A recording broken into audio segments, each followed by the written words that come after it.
Imagine walking through the bustling streets of New York City in 2023, where every coffee shop, subway ticket, and tech startup whispers a secret. Economics is everywhere, shaping your day more than you realize. But how do these invisible forces play out? Gregory Mankiw, a master of making economics crystal clear, invites you to see the world through his eyes. What if understanding economics could change not just your wallet, but how you understand people, markets, and governments? Let's kick off with the idea that economics isn't just about money, but about choices. Why do people pay extra for organic coffee even if it costs twice as much? Back in the early 1900s, Alcoa controlled nearly all U.S. aluminum production. When they hiked prices, consumers didn't just shrug. Industries scrambled for alternatives, competitors sped up innovation, and factories redesigned their products. This showed that even a giant must respond to market forces or face serious backlash. Think of supply and demand like a perfectly choreographed dance. When too many dancers crowd the floor, say, a flood of smartphones hits the market, prices dip to get everyone moving. When there's only a slim group of dancers, prices rise, rewarding those with the best moves. This push-pull keeps markets humming. Prices aren't just numbers, they're signals flashing bright neon signs saying, produce more or conserve this. When gas prices spike, suddenly carpooling and electric scooters pop up everywhere.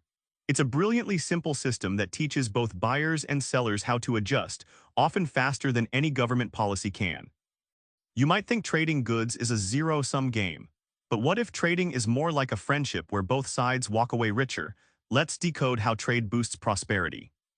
David Ricardo, a British economist from the 1800s, imagined England and Portugal trading wine and cloth.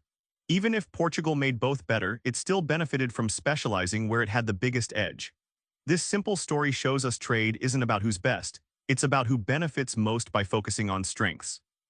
Imagine two friends baking cookies and making lemonade. If one bakes faster and the other squeezes lemons better, they're smarter to swap rather than trying to do both. That's comparative advantage, focusing on what you do best, even if you're not the absolute best overall. When countries open borders, scarcity shrinks. Japan imports cheap raw materials, the US exports tech. Neither tries to make everything alone, and everyone accesses cheaper, better stuff. Trade isn't just business, it's a secret recipe for catching more of life's big buffet. You've seen markets work wonders, but sometimes the invisible hand slips. What happens when governments step in, and when should they hold back? In Chicago during the 1960s, dirty factories belched smoke harming others, but nobody paid a price.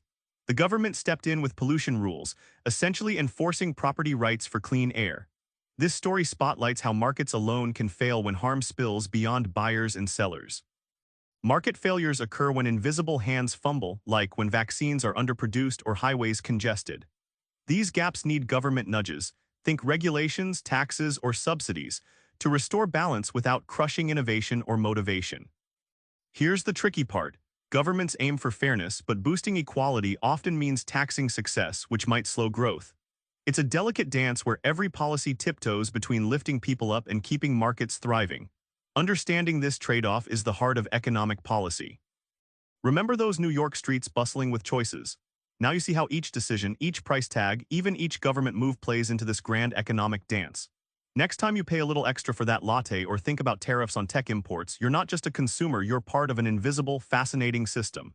Try this. Next week, watch the prices around you and guess which forces are at play. It's a game that changes how you see everything. Subscribe for more book summaries like this one.